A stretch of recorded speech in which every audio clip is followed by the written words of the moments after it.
bandiraɓe amtuɓe yebde ayawa habirde Piindi TV caggal yettude gueno gonɗo jondo en juule rasoul sallllahu alayhi wa sallam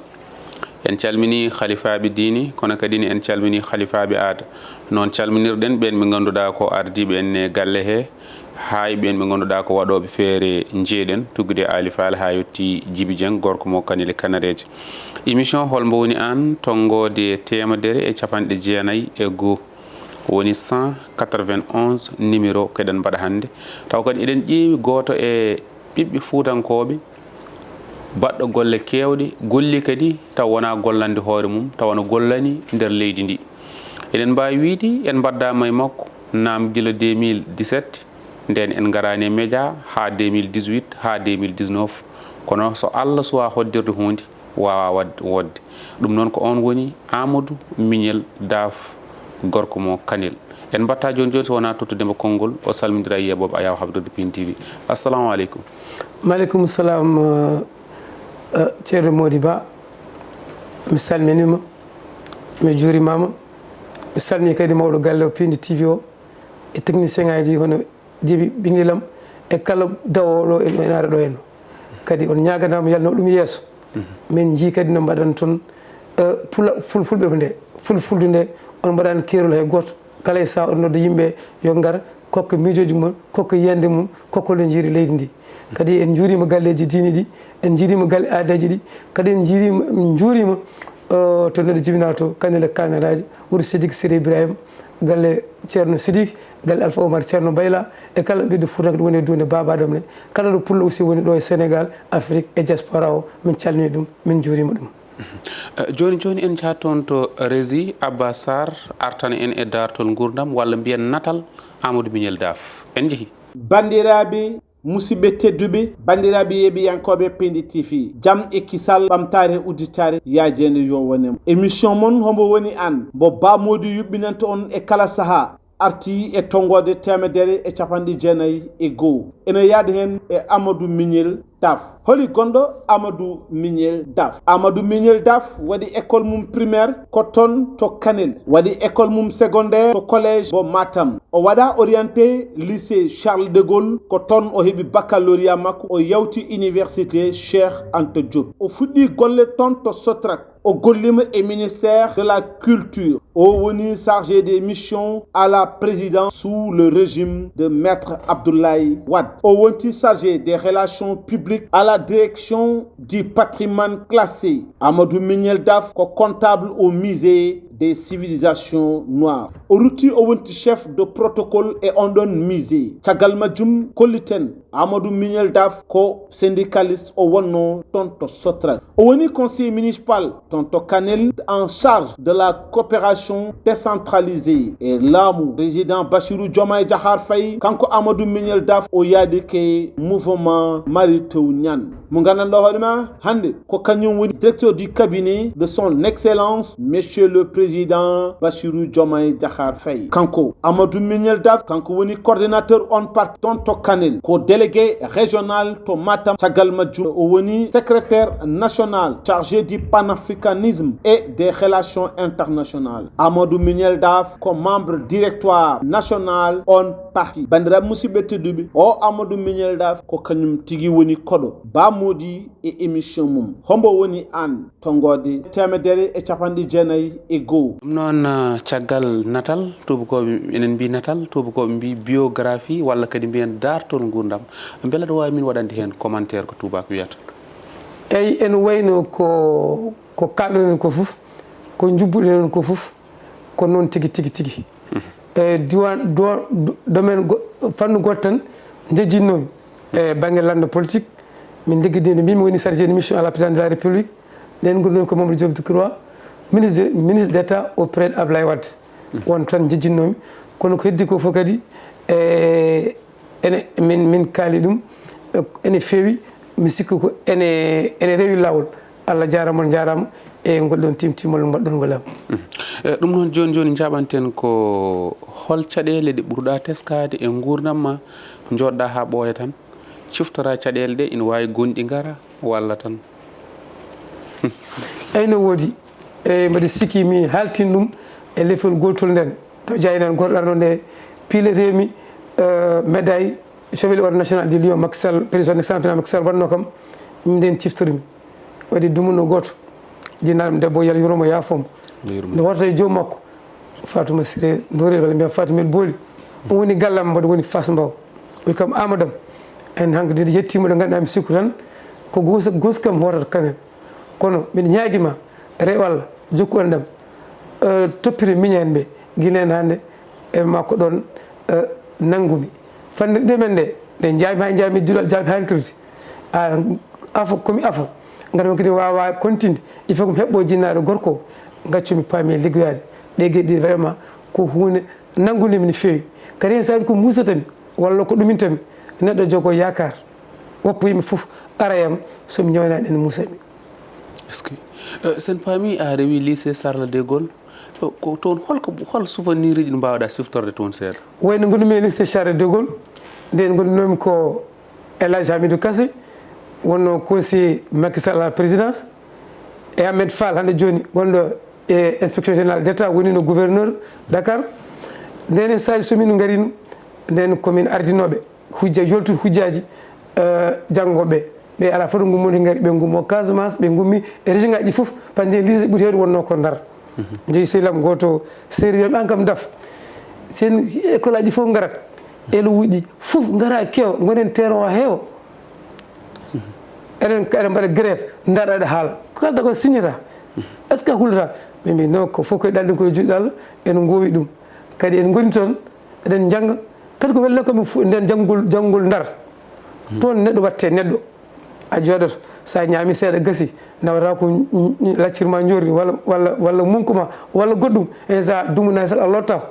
kono kadi nden ko kira wonno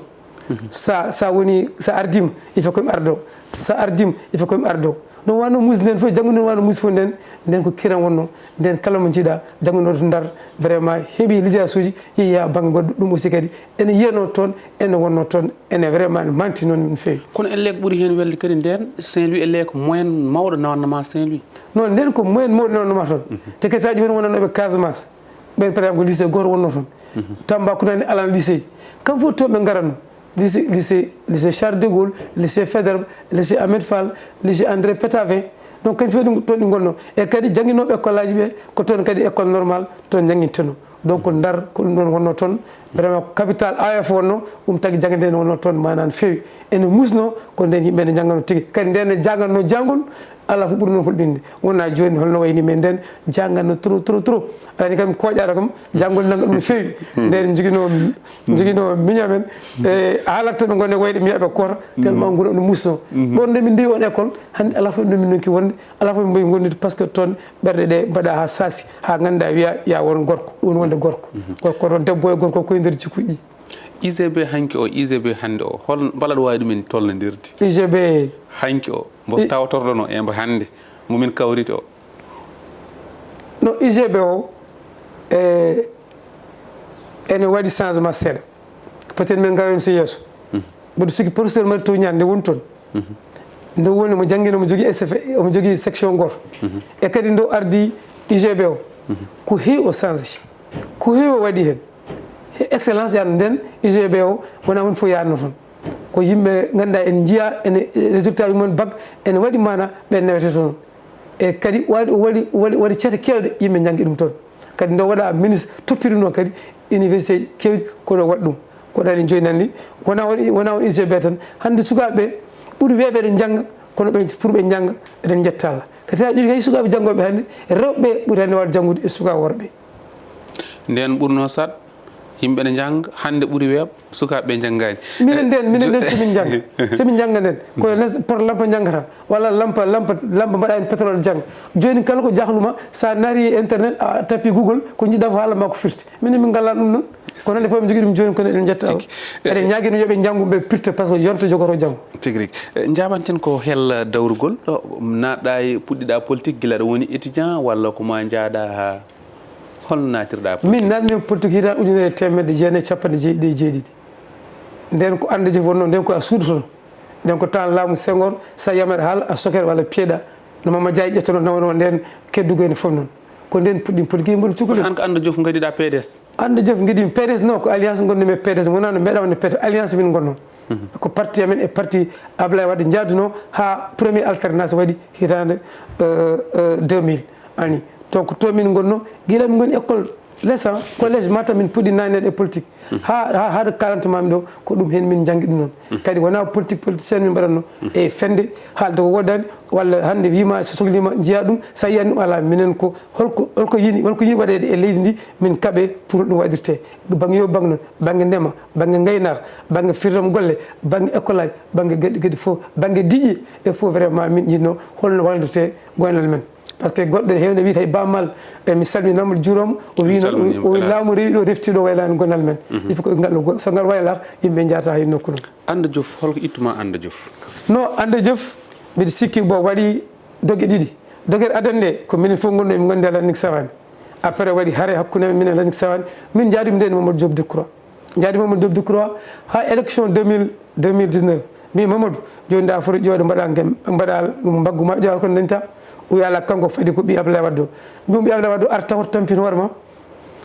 o wi ala kanko fadata eyyi ɗon darnumi makko guille noon komi jonnoɗo ha waɗi dumunaji garoji ɓennuɗi wayi joni duuɓi ɗiɗi jimi pour son excellence le ministre Marie Tugna directeur cabinet président de la république jaadumi mum avant toon elle en diwi seeɗa hakkude ma e Ablaye Wade avant Anda Diouf PDS ari hakkude ma e PDS ne aussi elle a ummi PDS paɗa professeur Marie Tugna non nde ummi PDS nde mbimami ko alliance min gonno ndeni Mamadou Diop Decroix waɗa ministre d' état auprès de Ablaye Wade o waɗimi chargé de mission à la présidence de la république en 2012 nde min jaari min gummi ɗon duttimi ministre de la culture no fina tawa men to haalte nde gummi toon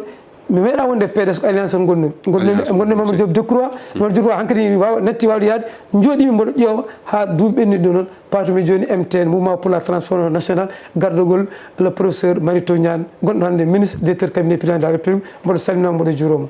haade men yarta toon garten koye galle ma taw denɗo piine men e fina tawa men woni musée des civilisations noires hande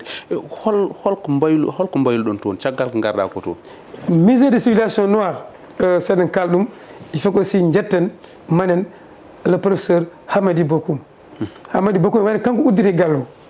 haɗum udditi gallo ko yimɓe hewɓe gana nodda e duuni mbawaɗo fof gaare ƴeewen musée mbatteno holko wonata ene kanko fof ɓe tonki ɓe nanggui mi wonta musée ɓaleɓe tan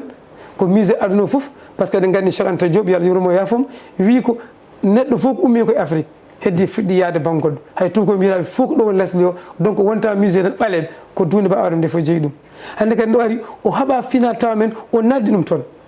yeru silama Seykou Oumar radiallahu taala anu ittata ko musée des invalides mo France artira hande sa yi musée de civilisation noire ma taw ɗum toon en tout cas kala ko woni aadaji men finatawa men hande sa yi musée de civilisation noire o ma taw ɗum toon o haɓama hen duuɓi joyyi ɗi o waɗi hen ko fonno wadde hen haɗo Allah hanno ɗum min mbimi aussi Allah jarama o jarama kala jarto fof hande yiita e nimsa par ce que hande en gandi ko heewi artirama ɗon hande sa ƴeewi musée ji gonɗi e duuna Baba Adama nde sa jayinde wotere haaldi ɗum sa ƴetti temedere ɓe mbi nden hitande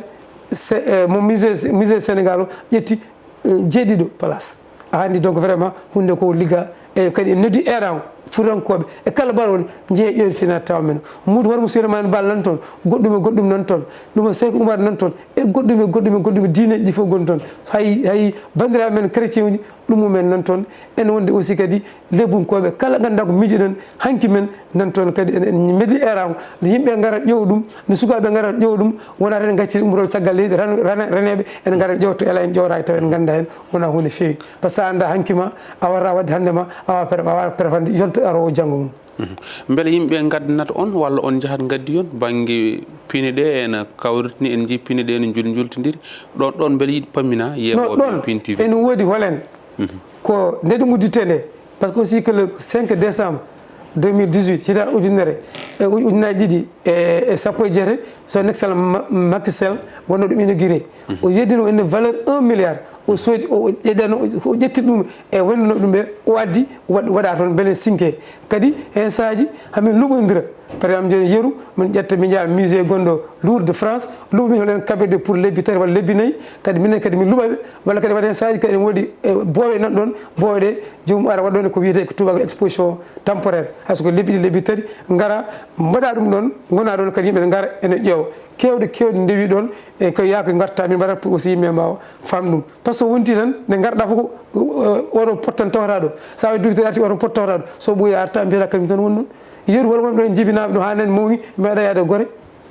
ko woni ɗum fo kadi ko errago yimɓe yo paam ɗum noon vraiment ene foti andude hanki men mbele men mawa ɗum naftorade hanki men noon ko moƴƴi hen ko ƴetteren ko ganduɗa ko wonna ɗum noon en gartata ɗum noon mi sikku mbaɗa ko wayno ceerno Souleymane Seck Racine Souleymane Bal ha woɓɓe eyyi sa wi ko ceerno Souleymane Bal e Abdoul Karim Daf ani de aɗa andi Souleymane Bal nde yeehi vraiment saɗɗo yeehi sappo e ɗiɗi ɗi ponnoɗo lomtade mo mamam Abdoul Karim Daf ene ɗum ɗon wi kono kañum yiiɗa affaire laamu par ce que affaire laamu ko heewi en salte jam fa enen fof enen o saali ɗum woni ko goɗɗo o ƴetti kono kadi ɗum ɗo fof Souleymane Bal nan toon kamɓe aɓen toon e séréɓe aussi nan toon hewɓe ganduɗa ndenden ko banggue Casamance fof sa ari nan toon ene toon pour yimɓe ganda mbaɗe faama kadi aussi neɗɗo ɗo umori guila fuɗɗo makko tan less tan nani de wiide ko wandu fuɗɗori ha non ɗo woni neɗɗo nani de no neɗɗo waɗi ƴellitiri ha jetti tan ɗo fof saari aussi mata ɗum toon Cheikh Moussa Camara en deftere makko ɗon wonno ɓe joni ɓe nawti ɗum toon ɓeɗon fof golle ɓe nan ɗon e hewɓe banggue diine ba ñasen Cheikh Amadou Bamba en fof ganduɗa in ummo en nan toon saari aussi ma taw ɗum toon tigui jaɓanten ko hakkude ma e professeur Mary Teuw Niane holno ɗum ardi eyyi Mary Teuw Niane no ardi hay goto waddani min makko wona ko hamɓe nule ɓooyi ala ko min jooɗi anide e jiimi no liggoruno duuɓi jeeɗiɗi ko waɗi e nder enseignement supérieur o waddi ɗum numérique o waɗi université ji kesi kadi jiimi kanko ndo itta aussi e laamu Macky Sall ɗon woppi oto ƴettu taxi o hooti o wine naarimi nde ko ɗum ɗon joguinoɓe jaltu noon joguinomi kanko wi vraiment ministre heewi haali sanko gujjuɗo après on mbimomi professeur min de mo yiɗi leggol ɗen haadem noon on mimi noddam neldam programme ma e kuule darnatma ndere o neldimi ƴoomi ɗum ha parmi mbimi professeur Mary Teuw joni de mi paari e mbuɗi arde holko jimmi namdade hamaɗi nadde joni haalnam galle ma mi arta yala komi umaru ara gallam o ari gallam laabi ɗiɗi min kaldi namdi mom min pawmodiri guille nden mbaddi junggo e fandu ha hande kaldame ma mbiɗa liggodo e makko e nder parti o kadi ƴettimi o waɗimi yiidirde towde parti ndi ko wiyete COMEX o waɗimi commission stratégique o ardinimi département de Kanel o waɗimi kadi délégué régional hande kadi e nder bureau amen o min jogui secrétaire toppiɗo panafricanisme ene wonde relation international hakkude parti o e parti goni goni e duuro Baba Adama lamɗo ne metti heeɓ hay minen emin keɓodiranno ballodira ɗo makko banggue communication en natti heɓodirde e makko beela an aɗa heeɓa mo ñande saaha ko eyyi o famni yimɓe aɗa andi ɓe mbima so duwaw jabama tan holko wonata te que tan ɗo woni ɗo an gonɗo directeur cabinet président de la république sa wuti demal ma tan ko président ko heewi an jogui ha nder jamma o wartata galle ma ko heewi hande koye juuɗe makko woni on hoolimo tottimo ɗum ɗon e woni koye fewnede gasani ɗum to o haali o woddi o neddimo arago o bandaɓe nder le kam jafa oɗo dumano ene nagga no feewi te ko tottami ko kolami tottami ko goɗɗo wano totti ɗum mi yiiɗa haydara bone hen naggaden oɗon gantu ɗum tagui woni an woni min woni goɗɗo vraiment pour heɓamo ema ɗum ɗon kadi min nagguinimi gon gantu wona hunde continue koko watte ko mayde ko so tiiɗi tan ma bande fof ma jiimo mo ɓoyiyenno mo haalde mum o foti haalde mum kono hatta kadi minen e nder parti o omo humpiti kala komin mbaɗaten kadi vraiment holmo waɗi sara makko ɗon vice président o ene wiyde Fattaya Ndiaye taw Abdoulaye Wade woni no ministre on cukko makko hande on hakkude makko e minen hakkude maɓe heddiɓe parti ɓe hakkude men e 46 département ji e diaspora pour hande ko yaate o e kadi min goni ɗo joni ɗo minen fof min berlimi eraw kala min goni duuni Baba Adama nde département ji fof min nangui ko liste mo premier ministre Ousmane Sonko ardi beele min keɓa majorité à l' assemblée nationale ene wawi ma en garo hen jaɓanten ko holno jiiruɗa golle mawɗo leydi ndi hay so tawi woni ko lebbi 5 ha e ko fawi golle mum e pusgol kadi assemblée nationale suudu sarɗiji gendi Sénégal yiyande ma e ɗum eyyi vraiment namdimami ko jinmi jabade kadi mbaɗa humpiti hen aɗa andi so neɗɗo waɗama président ɗo waɗa président ɗo en gandi kam caɗele keɓat hen jaaɗo o ala fof ne waɗani pour dirtinde ɗum walla ɗum wasa wadde Macky Sall son excellence mataw wani tan kadi natti wade o woppi ɗum waɗi ɗo a ari a gañima ɗo gañɗa ɗo a ala majorité à l' assemblée nationale hande aujourd'hui yeeru so yimɓe wadde forage gawde boofe walla seeno palel walla nder Podor walla gawde boofe inde e walla mayel kaaji so wota so assemblée so mi addinima assemblée so mbi ala watta yeru mum ñanden ndu ministre makko finance en ara pour budget kesso garowo hitande ujunnaji ɗiɗi e nogas joyyi waɗa orientation budgétaire nde ari président assemblée nationale Amadou jo wi ko ala wi ko loppet par ce que min jogui majorité nde mi kadi min poussa conseil social environnemental e goɗɗo ɓe mbi ko ala donc tagde ala majorité ko hay seeɗa jogui hande ɓuuri moƴƴude hay sino aljanna jogui addani yimɓe so mbi watta ɓendana ɗum tagui assemblée o fuusa e ɗum ko lawol heddi noon aari a fuusi assemblée o gonɗa koye wattude sarɗiyeji kewɗi ɗum tagui muusa ɗum tagui metti ɗum tagui way affaire o wayi noon kono emin jogui yakar so ɗum assemblée nationale so wotama min keeɓi majorité o ko foti waɗede ko waɗama ɗon min ko kokkol min délai moƴƴi so ɗum salvat ɗum changera aɗa andi président Macky Sall ha président Ablaye Wade maître Ablaye Wade nde gari nde ɓe tawi majorité ko Ablaye Wade tawi ko Abdou Diouf jeeyi Macky Sall tawi ko Ablaye Wade jeeyi reeni ɗum ha tolni ɗo beela son excellence Bassirou Diomaye Diakhar Faye wawano wadde ne yawtuɓe mbaɗi ni hutodira e mabɓe taw fusani est ce que en dañata caɗele ɗo yeeso enen won ko foti wotede bientôt inchallah tenen non ko foti wotede ko ari sappo e jeeɗiɗi lewru garonnu assemblée wotte so Allah so weeli Allah min keeɓa majorité assemblée nationale ko pour wodde min goto ɗum joni son keeɓani noon non min keeɓat sikki ala hen ene wawi noon waɗa département mba sebde kono kay koko ɓuuri hewde koy komin gaño ko minen gañoto so Allah jaaɓi koye joom ayyani sukaɓe gonɗo sa hokkani min majorité holko jiiɗi komin jiiɗi wadde ko agenda min jogui ujunnaji ɗiɗi e capanɗe joyyi ɗum il faut que wote min mbawa yaade ɓe noon projet wodani mara jangani jayinde anni sehilom walla holto kettuɗa kalna andi yimɓe cikkanno so tawi laamima tan tawde koko wiyano kala mo pottuɗa soko jibinade babowo e babateɗe projet ha yimɓe cikki joni so ñande ɓe ƴetti laamu tan c'est pm vidéo ji mum goɗɗani ko somin laamima lebbi tati min mbayla ko wonno ko ɗo leydi ndi weela hay goto natta yaltude joni yimɓe laamima ha tolni ɗo toute façon ɗo hay lebbi tati kam min mi wawa haalde mi yiyani on banggue mi wawa jabde on mbami jaɓandema ko ha somin laamima ɗomin gaari joni ɗo ko fin de budget ɗomin gaari joni ɗo min ngala taw majorité assemblée nationale c'est à dire no Ablaye Wade no dañino wadde masala e ɓe minen koye min ƴowi mais président son excellence Bassirou Diomaye Faye noddi président assemblée nationale noddimo appelé pour ɓe jewtide mbaɗa masala pour affaire ɗum ɓenna kono ɓe kolli hande kamɓe jogui majorité mabɓe koko beela mbaɗata donc tawde min ngala taw majorité mabɓe il faut que min pusa ɗum Ablaye Wade ko dañno e Macky Sall ko walla goɗɗo dañno minen min ƴowi min keɓani tawde min keɓani noon ko lawol hokki min ko ɗum min mbaɗi kadi min noddi e rang il faut gar goto min keɗen assemblée o ɗo e duuɓi joyi so bila amen gasi mon gandu mon mbi eskey so gandi so min pewnani jowon goɗɗo mo gandu ko ɗum woni démocratie DAFF wonko ha yimɓeɓe way kono ko PM woni président par ce que en jii président ƴetto kuule kala kuule ɗe président ƴettuno kuule PM pawima e dow mum jawdi kañum kuule mum keedi less dans l'histoire non mi jaɓani ɗon aɗa pourquoi mi jaɓani ɗon hande ko poɗɗo no wadde félicité Bassirou Diomaye Faye son excellence président ndo ari o waɗi appliqué kuugal 50 sarɗiyeji leydi men wonda wonde président gona gardiɗo parti ɗum makki duuɓi sappo e ɗiɗi selno ittude kanko ndo ari o itti hande o wonnani Pastef o wayno ko sénégalais foof donc son mbi heddi ko waɗata ko affaire état haade makko iwde boom tawi o ittama non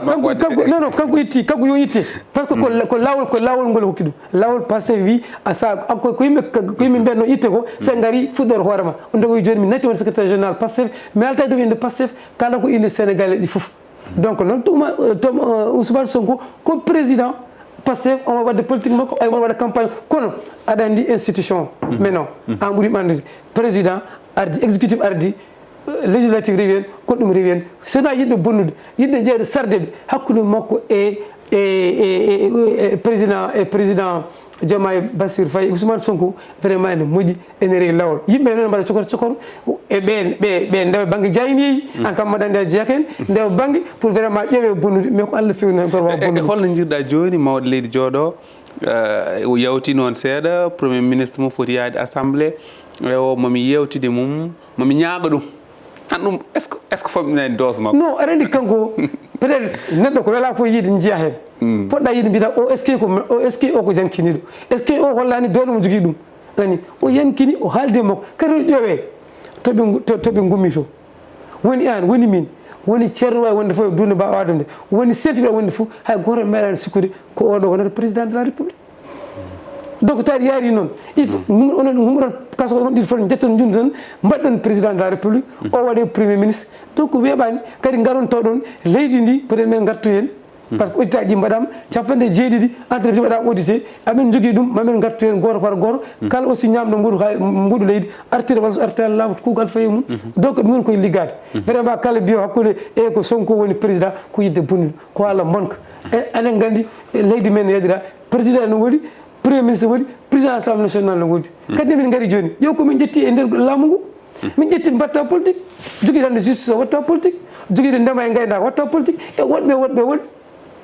donc holli kay minen ummini min ko leydi ndo yaari yesso ɗomi tawi ɗum noon ne muusi ene metti noon erako tan ɓe mbi muñani curki heɓata ƴulm onon ka oɗon mbaɗa politique pem ɓoyan ko yimɓe cuwa hay fuɗɗade noddi arena yimɓe mais ko président parti o noddiri en tant que passé a yiyanɗo toon ƴew joni yeeru joni nanɗo he heewi nen seeɗa wotane waɗe woni temps Abdou Diouf ha Abdoulaye Wade ha Macky Sall ko affaire matériel état ɓe ƴettata ɓe ƴetta autoji état ɓe ƴetta carburant ƴetta fof joni minen mbaɗi ko fond régime ko tuba wiyata gadde ballal anglais wiyata gadde ballal mon fi ardu mbuɗu mum ko jogui ɗum min mbaɗirta campagne min memata affaire laamu ngu ɗum koy onon poɗɗo onon jayden koye poɗɗo weltanade min ɗum meeɗa wadde ɗo e te kadi so ɗum ɓenni hande min mbi joni wona coram cottimani gaare mbaɗen débat gaare kalen moni fof haala ko andi ƴeewen après sénégal yi ñaawa soko haali ko sen yeni mala wonani mana tagui mbaɗe jaaɓi mbiɗa sikki tokaram son excellence Amadou Ba ma jaabu Ousmane Sonko ɓe jewata ɓe kallan yimɓe hoto yimɓe paayi kadi goɗɗo kadi ceerno Assane Sall noto sen gardiɗo ASR ɗum woni débat baɗi fayi kono wona coram cottumami ene waɗa topa détail tiktok aji walla gollum joni en jii nde son excellence walla président Macky Sall nde woni ɗo Bougane Diagga PM yaltini wi leydi ndi yoɓe gaccu on yawto hande noon yonti ko kanko Diagga Bougane Diagga leydi ndi foof te ko salatone ko to fof arti ha ɗo komin mbiyanno ko Bougane Diagga ɓe ndenno joni ɓe certiɓe laamima tan jiyanɗe certi ɗum nenma holla jiruɗa ɗum no ayden aussi rapte ay non te won ƴettiɗo mo leydi ni ƴe sokaka Azura Fall gadeɗe ƴettade ɓen goni ko caggal leydi so gari ɗo woni Azura ɗo woni Sénégal jin widama ay kadi ɗon ko aɗani nde garɗen nde ɓe ƴetti laamu ngu ɓe mbaɗi ko les états généraux de la justice ɓe mbi il faut que justice o changé il faut que loi l'article 81 itte loi article 80 heewi nangga yimɓe joni waɗama déposé so ɗum ittuyama ɗeɗo kecci fof wonta kadi aussi kadi neɗɗo kadi aussi kadi mbaɗa lamɗo hokkuma respect hokkuma hurum a wiyama o monɗo fat so ɗumini après mo yiye sax mo waɗi recevoir après so gasni jiyama mbiya waɗa force tagi on jaadanoɓe sax somin koota wiye fek ala probléme sa welama so jaada e juumen sa holli force donc ko loi ko justice waɗɗi heddi noon joni le 30 maɓe kalde makko e aussi kadi honu kadi ne woodi a wawa wadde omelette taw fusani ɓoccode so miino woni an woni goɗɗo il faut ko yimɓe neho il faut ko hurum il faut yimɓe koggodiri e nder koye men hurumaji ko ɗum ɗon woni ɗon kono kay vraiment ɗum ɗon wona wonde yimɓe jiiɗi wona yimɓe foti wonde hande sen noon kani ko 0 kaso taw a toñani kono kam noon kam so yaɓoyi wujjuɓe halisaji leydi ndi fof so gartirani min mbaɗa ɗum kaso sikki ala hen anani an woni ɗon gara jiita yimɓe tan gara kuɓa pajero ma gara mbanna yimɓe maaro koka yimɓe timi temennayyi sa ñifa téléphone ma ha kadi soɗa ɓe garta ɗum wanna yimɓe foti finnude ko bamal wiyata ko laamu ri reftani waylan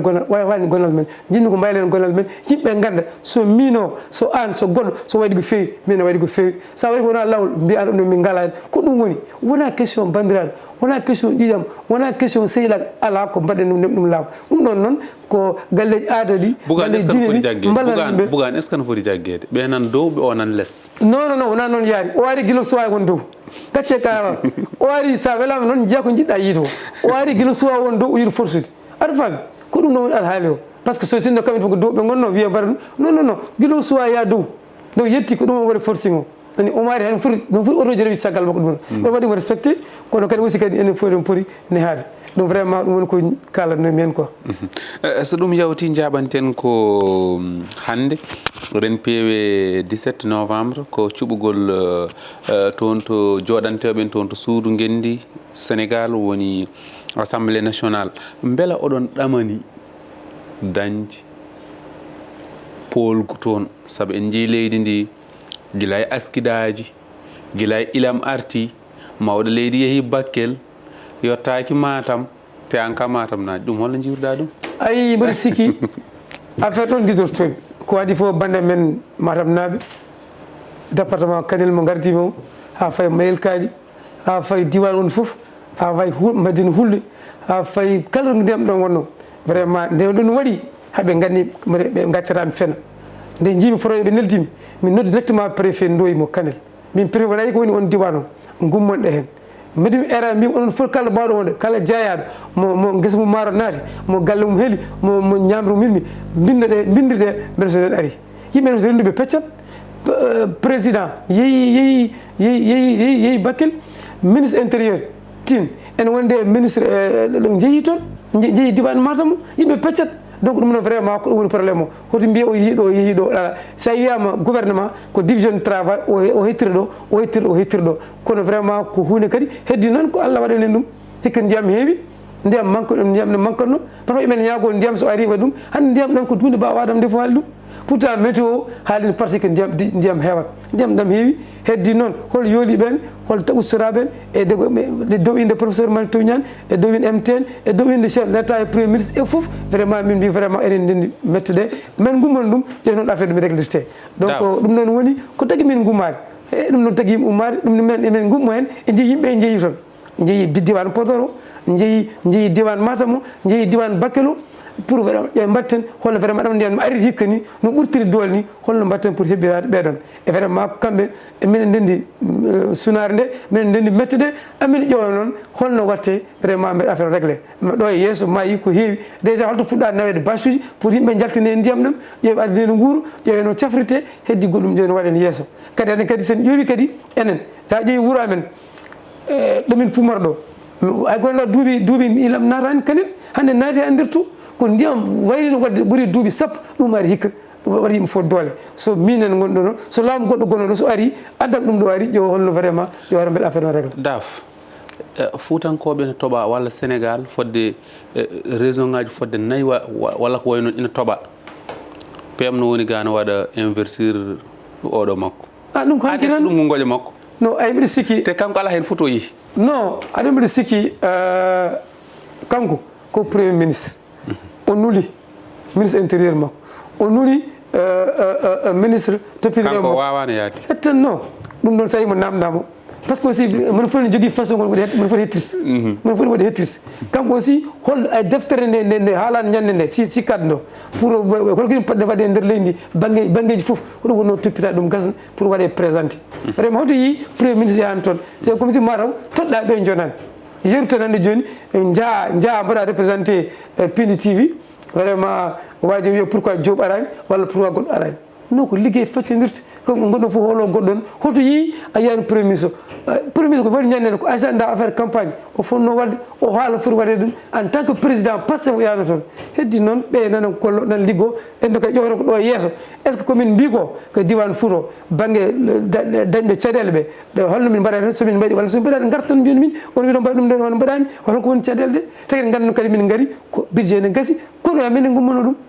gummono ɗum pour waɗam affaire régle hande min woni goƴƴamen foof ko mbatten aussi dañde guura koyemen nani mbasen yaade en ƴeewa caggal yiide guila maaro guila beele guila ɗum fof ne waɗe ɗo en te inchallah ɗum ne jeeya programme jiɗi wadde hankkadi pour mbawen jeeyen hoore men banggue guuro sa jeeyani hoore ma banggue guuro haydara a wawa wadde jaɓanten ko banggue Amadou Ba waɗi kuccodiral hanki hakkude mum e jayniyankoɓe embo dikkima leydi yogaɗo ɓe kuccodira face to face kadi koɓe jogui ngaloɓe kollere soɓe cuusi ɗum no jiruɗa ɗum non mbaɗa sikki min gaɗon jaɓal sa yi waɗoɓe politique ɓe ko ɗum woni lawol hande an ardi an ka opposant joɗen kalden taw kaldugol ngol noon koye needi ko haala mbatka fayida ko haala teeka mon fof haala no yiiri nani par ce que Amadou Ba en duuɓi sappo ɗi kamin jogui leydi enen min jarata duuɓi min jarata minen ko lebbi jeegom taw te amin banggue kom banggue ngaalu banggue foof mamin namdon yo haala ɗum nani kalis o kanko ɗum aussi kadi so yi ko yi ko yiyani amen ko ɗumin o haala min fof o haala so gasi garoci en mbaɗat morlal jeeri tan e hojomaji ɗiɗi ɗi joguiɗen joni tawa koko yewtere nde ne weeli kono noon koye waktu o jadten tawi wonko jinnoɗa haalde haalani tan mi rokkima ya haal ɗum so eyyi ko adi foof e dow inde professeur Marito Niane ministre de cabinet du président de la république gardiɗo fedde nde min gonni woni MTN mouvement pour la transformation nationale o salmini on o juurima on o weltima on o ñaguinima on duwaw kadi o yewne fof bande men kokkanimo gantu oɗo dumon heewi ko yiyaka heewi ko nanaka ko totta ko tan ko président hooli tottima ko ɗum woni tan kono ɓoyata min jii yimɓe kadi soni ɓenni bande men wonɓe nder diwan Fouta fof to mbawi wonde fof dañɓe ɗiɗo caɗele e ɗan ɗon ndiyam e fof andu sunno minen e makko ndende mon suno kadi kala ko mbawi wadde hen banggue makko e banggue laamu beele ɗeɗo hujaji ɗi jolte inchallah rabbi men mbaɗɗum kadi fannu goɗɗo kadi min mbiyata enen poye woteji député le 17 novembre min jiiɗi ko liste Pastef o e gardogol son premier ministre son excellence Ousmane Sonko goten ɗum vraiment dañen majorité min kollan komin gaddi ko min kollan ɗo duuɓi 5 so leydi ndi hoolima change walla changeani banggue ndema banggue gaynaka banggue fitiramgol banggue école aji banggue fof e kadi on gani en gayni hanki université Sénégal ɗi fof mo Cheikh Anta Diop e fof gudditi eɗen jaagui wona vraiment wona hitande moƴƴere fotande deyetede bourse ji mabɓe jooɓe ɓe balle ɓe jangga beele janggo so moɓe gona ɗo sukaɓe lomto e kadi kala mo sellani e kala ustiranoɗo e nder guila Kanel guila Fouta e nder duune Baɓade nde fof min donimaɓe yo Allah ne yumtoɓe yartoɓe kadi min jurima min beltinima galleji diine ɗi galleji aadaji ɗi e kala e nder Sénégal fof yo Allah hokku en jaam e nder Sénégal on ñagama yen mbaɗa Sénégal duwaw wone deere kadi paaɗen koye wuuteji mon fof so weela wotanmo weela wasa ƴettodirede wasa sontodirede enen fof ko Sénégal tan tagui ummade kono ɓuura fo Allah waɗa enen Allah jarama on jarama ɗum noon a waynima eyyi gasi ɗum noon en beltanimamo ko on wonno Amadou Miniel DAFF kadi ko joom gandi kisdi sen nani ko haalata ko tan eɗen paami o haalata kadi koko andi kadi koko laaɓa sen jii yewtere nde ne yarotani foof ko yidde tan beele yimɓeɓe ne keeɓa kadi humpito jaaji ɗum tawno gando il faut que aɗa soko ɗum seeɗa o yaltina ko woni e makko ko baba Abou Samba Diop winomi ko so tawi aɗa noddu woto noddu mbo ɓurɗa gandal noddu ɓurɗomo gandal ko nden dañata gandal wadde kanko tigui ɓuuri en gandal tawde kanko ɓuuri en gandal kadi ni eɗen mbawno ardude ko jiknaɗo saabu sehil bamma ko bamma sehil ma ko sehil ma saabu eɗen gandi pilmowo gonɗo ɗo e galle o biyeteɗo Djiby Dieng ko kamɓe tigui jiida nokku kadi ko min bamma ko gurdi mayde yo Allah yurmo yafomo harnamo aljanna yurmomo yafomo kanko e mayɓe julɓe ko ɗo mbayniɗen tonggode temedere e capanɗe jeenayyi e goho en calmini kaalidou Alhaji Amadou Hammir e Sané Fassane e omo ganduɗa ko Malick Demba Sow gorko mo kaƴon Diasara nokku Aliou Arɗo Sadio Arɗo Amara ha saaha goɗɗo jokkon e yebde télé moon Allah jarama on jarama merci beaucoup mi weltima no fewi on jarama kadi yallah no ɗum o yeeso kadi eɗa ko caggal mbandi hen bandiraɓe fulɓe balle ɓeɗo